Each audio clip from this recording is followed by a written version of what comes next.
Alright, welcome back to another episode of Guitar Fundamentals with Stitch. It's my Thursday installment, and Guitar Fundamentals is like learning the necessary ingredients to get better at guitar. Some things, that aren't taught a lot, the esoteric, the ethereal, and today's no exception. We'll be talking about how to kind of enhance your guitar playing with some interludes, as I call that. And so, let's get down to it. A couple weeks ago, I made a video about kind of going from strumming to playing, which involved the G, C, and D chord and some pentatonics,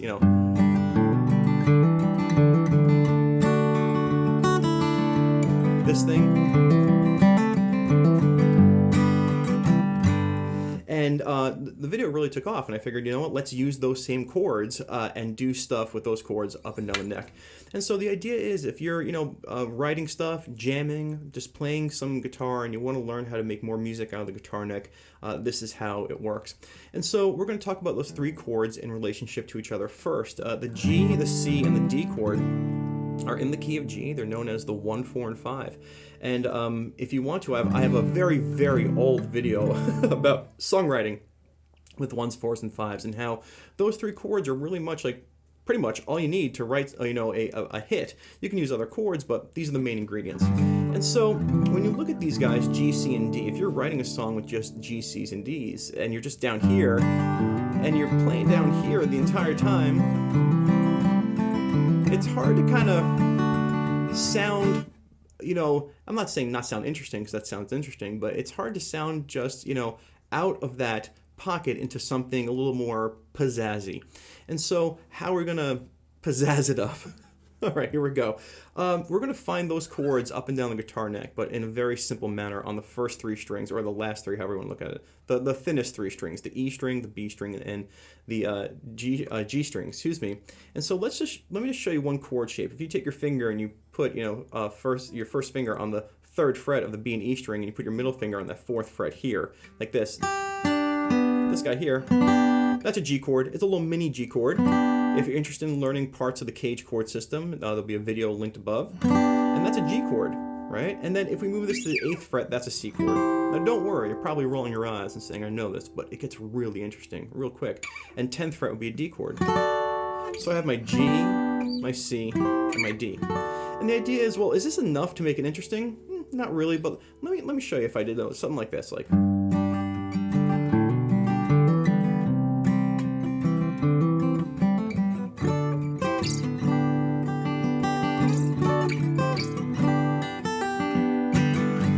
You can see right there, it's like, ooh, okay, he moved and it sounded different, but was it enough to kind of capture our attention?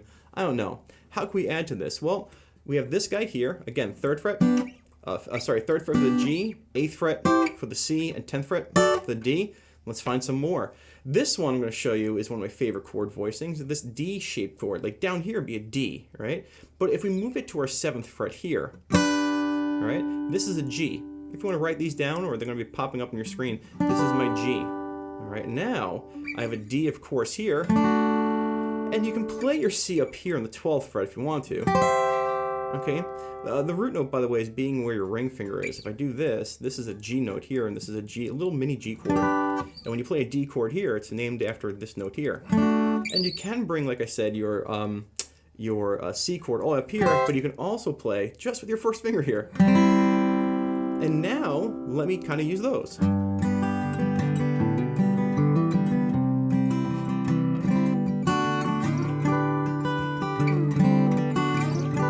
Okay, cool, they work. But now let's try using both of the shapes that I've used. And it takes a little bit of memorization. Don't worry, it sounds like you should worry. I'm going to introduce the 3rd chord shape, which actually will bring everything together. But here I have my G, as discussed here. I have my C and my D. I also have my G here, and my C, and my D. And let's see if we can kind of mix and match these now.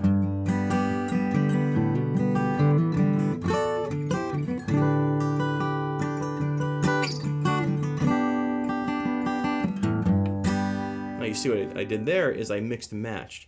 I kind of could see where those chords were. Now again, are you supposed to be able to do this right away? No, you got to think about it, move slowly. But you can do it. And I'm going to show you one more chord shape. Once I show you this chord shape, then we can really start kind of making these musical interludes. And that chord shape, to me, is the most intriguing. It might be hard for some people, but it is this chord shape here. Let's put our first finger on the 3rd fret of the high E string, ring finger on the 5th fret of the B string and middle finger on the 5th fret of the G. All right, this comes from, if you're a cage chord person, which you should be, this is part of an A-shaped chord, but it's a little miniature version of it. And so when I play in the 3rd fret here, the root note is here, by the way. Okay, this is a C chord. This is a C here. And then if you move it up 2 frets, there's your D. And if you move this all the way to 10 and 12, 10 and 12 here, this is your G. And now it's like, okay, let's look at what's happening. I know I'm going fast, but you can always slow this down. Let's just look at all those chord voicings again. Let's start with this guy. G, C, D, right? I have G here with this D shape on the 7th fret. C, D, and then I have G here, C, D. And it's like, okay, cool. Now you want to kind of take mental note of this and you want to play these guys. And when you start combining them and moving, watch this. G, sorry, this is a D, C, G, D, C, G, D, C. You're playing just these 1s, 4s, and 5s, but you're playing them everywhere. So again, we have a lot more to do, but let's see if you and I can actually play every chord as we pass by them, as we go from 0 to this 12th fret. And, you know, again, you're just learning this. I get it. If you want to write it down, study it, or if you want to follow me and see if you can kind of put this whole thing together, check this out. And by the way, once you learn this in the key of G, you can start learning this in all the other keys. So if we do this, this is our C. Our next closest chord is going to be our D here. And as we pass over this 3rd fret, we have a G chord here. We also have a C chord here. This is cool. C, D, G, C. All right, let's keep going. Oh, here's our D. All right, and then we have a G here. And then C here. D here. G. Did I miss any? I don't know. Let's try it one more time. I felt like I missed some, but you can see that when you see these chords, they kind of all play close together. So let's try one more time. This is my C chord. Here's my D chord. All right. G chord here. There's a C chord here. All right. Now let's see. D chord is here. There's no C chord. There's no. Okay, cool. I'm really trying to make sure I didn't miss any.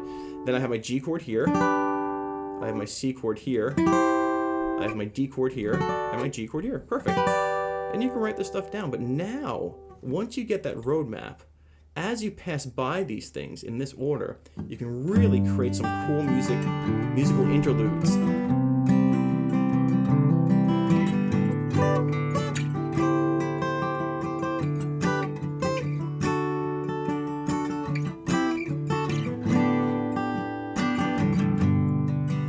See, I was just playing G's, C's, and D's. So let me give you some advice on how to kind of make your little musical interludes here. You don't want to try and go from like a G to a G without passing through the C's and D's. Here's my G, C, D. Then I went D, C, G. You know, and then I had, let's see, G, C, D, D, C, G. You know, you kind of want to hit each one, some sort of G, then C, then D, or any order, G, D, C, G, C, D. But the idea is let your mind and your imagination see everything. And if you're playing a song for someone, somebody says, hey, can you play guitar? And you'd be like, yeah, I'm just going to make something up for you.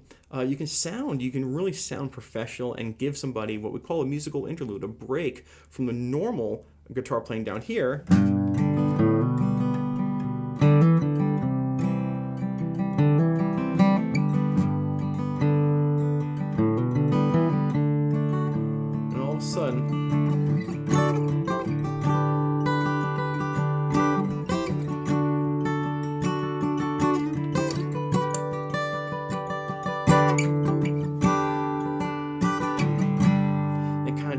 Play that and they go, whoa, and this is going to help your playing and understanding the guitar neck. So many songs have this move in it. In a video I made a couple weeks ago, Pink Floyd's Run Like Hell has the same exact thing, but it's in the key of D. Same exact chord shapes and going.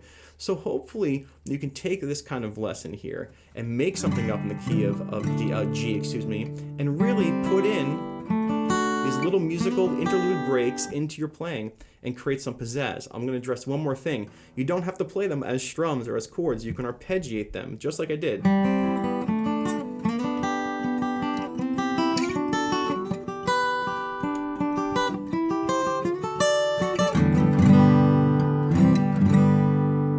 So hopefully, I mean, this is a quick video, but hopefully you understand the concept, work on finding those chord shapes in the proper places, and realizing that ones, fours, and fives really are a very powerful tool in terms of making music. They always go together, and they're literally in every single song that you know. Well, we'll say 99.9%, minus the grunge era. Grunge is kind of a total different kind of concept, but still good.